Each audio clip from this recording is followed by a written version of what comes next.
Hello everyone, we are Team 8651, wait for it, a first tech challenge team. I'm David. I'm Sawyer. I'm Elijah. And I'm Simon. Today we will be showing you how to create your very own Scratch game using code blocks. Now, as we're going along, you might want to see some of the programming that we've made and how that all works. And so by all means, pause this video and mess around with the coding that we've been working on together. And with that, let's get started. Let's create a background for our game. We want our game to have a fun background, and because there are blocks falling from the sky, why don't we choose a sky-themed background? Let's go to the Choose a Backdrop button and find a background we want to use for our game. Now that we have a backdrop, we can begin creating the interactive elements. Let's first create our player sprite, which will be what you control in the game. To choose a sprite, there's a cat icon with a plus sign near the sprite 1 character. Let's click the Choose a Sprite button. You can select a sprite named Ball, or you can use a sprite of your own. Now let's work on the player's programming. Go over all the way to the left of the screen and click Events. Now, drag the When Flag is Clicked block over. In order to have the ball appear at the same place every time you start the game, you need to drag the ball towards the center in the bottom on the edge of the screen. Now, once that is done, go to the Motion tab at the top right of the screen and grab a Go to X and Y block into your program. This will automatically reset your player's position every time you start the game. Now, we want our player to move around when we press the arrow keys on our keyboard. Go back to Events tab and locate the When Space Pressed. We want to add left and right arrow keys for movement, so first let's replace the space with the left arrow from the drop-down menu.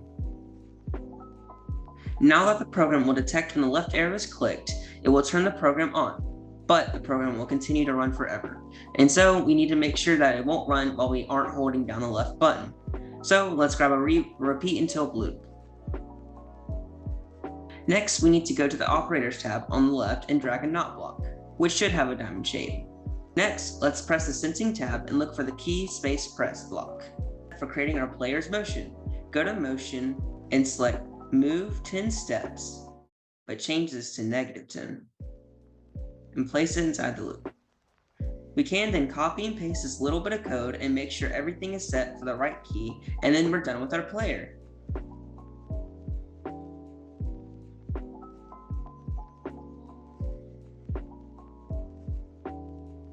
Now that we have our player, we need something for our player to dodge. What we need are some blocks that will randomly fall from the sky, attempting to hit our player. Let's go to create another sprite down at the cat icon, and let's actually click on the paintbrush icon instead this time, so we can draw a rectangle for our player to dodge. Now, if you don't want to draw your own sprite, you can do whatever you want. Remember, this is your game that you are making. So now that we have the studio open, let's select the box on the right of the studio and draw a rectangle. Simply click and drag on the screen and it will draw a rectangle for you. Now, I don't know about you, but I like my sprites to have a lot more color. And so what I'll do is to click on the fill button on the top of the canvas, and I'm going to select this red color that will hopefully make it look a bit more menacing. Now that we have our block, we need to program how it interacts with its surroundings and its movements.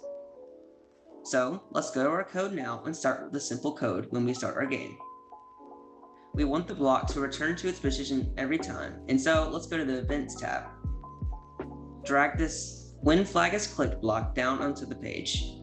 Next, let's go to Motion and grab a Go to X and Y block and drop that underneath our code.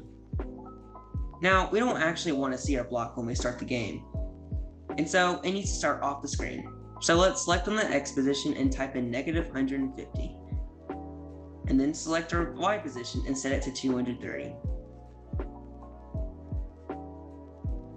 Unfortunately, this is the highest position that the block will spawn, and so we'll have to cover it up. Let's click on the Start button. The block will reset its position. We're going to want a way to actually make our block move. Let's create another program that will do that for us. So underneath the Events tab, let's grab another When Flag is Clicked block and drag that onto the page. Now, next, let's go to the Control tab where there should be a wait for 1 second block. We want our block to randomly appear out of the sky, so let's add that underneath the new program. Now, to randomize when it appears, let's go to the Operators tab and find the Pick Random 1 to 10. Add that inside our wait command. We don't want the blocks to appear after a long time, and so let's set the numbers to 0 and 5. Now that we have our wait button, let's get some actual movement. Let's go to the Control tab and find a repeat until command that will run the entire time that the game is running with a block that has hit our player. Let's go to our Motion tab and find a Change Y by 10 command and add that inside.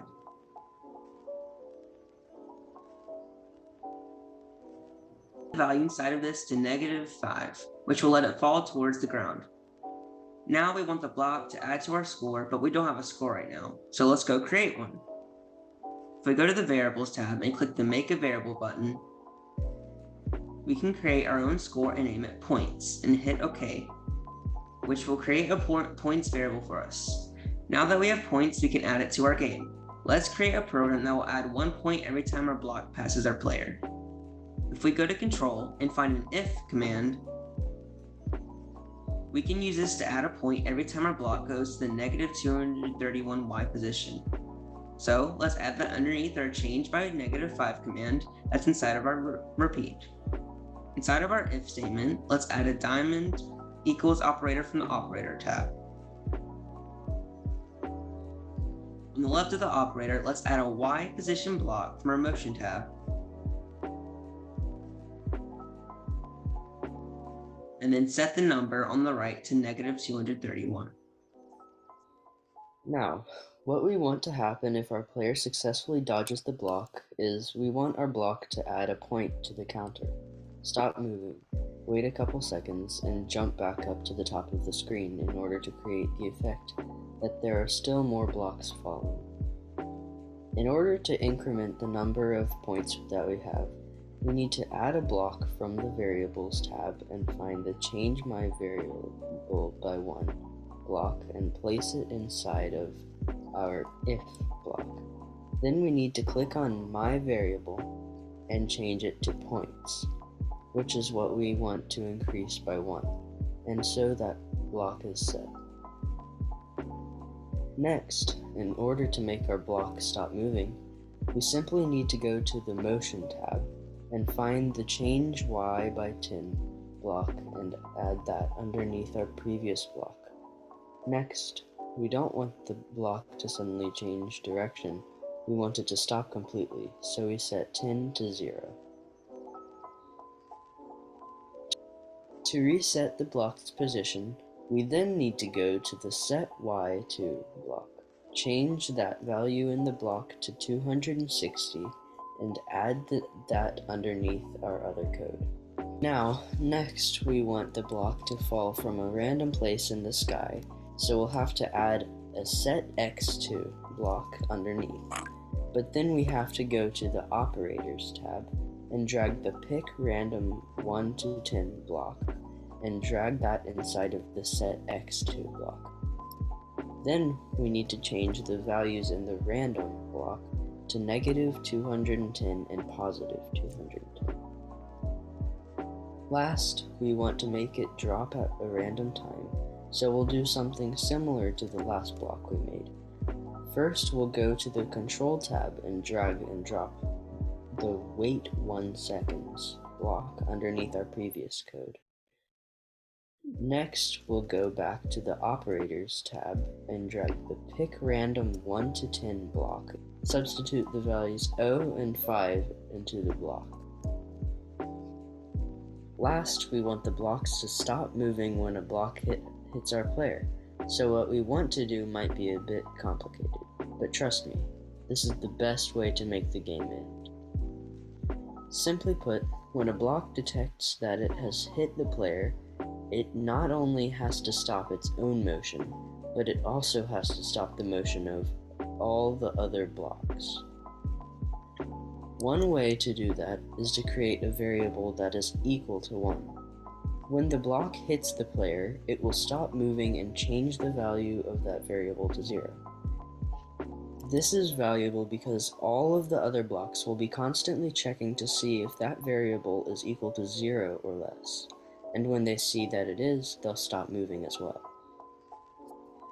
In order to create this program, we must create another if block underneath our previous one, still inside of our repeat until block. We must first go to the Control tab and drag an if block underneath our previous one to get started. Next, we want to detect when it is touching a player, so we must go to the Sensing tab and find a touching mouse pointer block that we can put inside our if block. After placing that inside, we must change the setting from mouse pointer to player in order to check if the block's touching the player. Next, we add a variables operator that changes my variable by -1 because we want it to subtract from the value. Let's find a change my variable by 1 code under the variables tab and add that under the new if block. Now, let's go to variables and create our own variable that we can easily identify. So let's go to variables and create a new variable named playGame. Now that we have this variable, we can go back to our change my variable block and change it to our playGame variable and set the 1 to a -1. Last, just as a precaution, we should go to the Control tab and add a wait underneath our change block, and let's set it to 2. So far, we haven't actually made anything that will stop our block from moving, and that's where the empty space in our repeat until block comes in. We want our blocks to be moving until the play game score is less than 1. So first, we must go to the Operators tab and grab the blank is less than 50 block and drop that into the empty space that we left alone earlier. Let's set the second space to 1 and then navigate to the variables and drag our play game variable into the first space. Now when we click play, our blocks won't move because the play game score hasn't been reset to 1 yet, and so has the last block of code.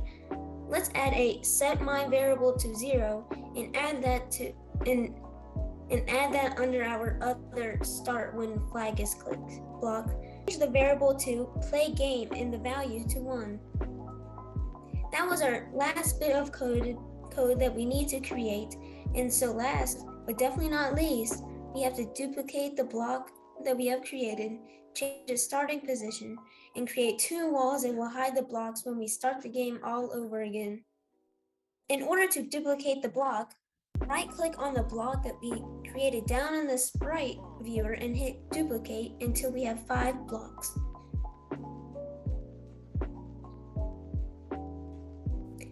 Now, we want our blocks to start at different locations across the sky. So for our second block, we must find our smaller block of code and change the set X position to -75. For our third, we must set it to 0, and for our fourth, 75, and the last, 150. Now that we have our blocks entirely finished up, the last step to finishing our game is to create the walls that will hide the blocks.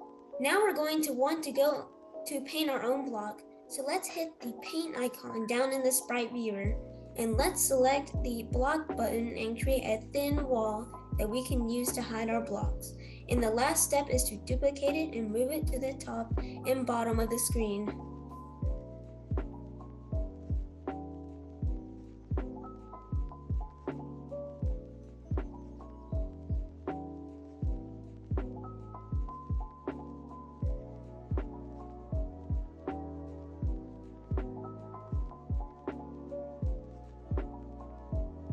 This is the finished product. We hope you enjoyed building the game with us. Team 8651 wishes you good luck on your programming adventures, and thank you so much for watching. See ya!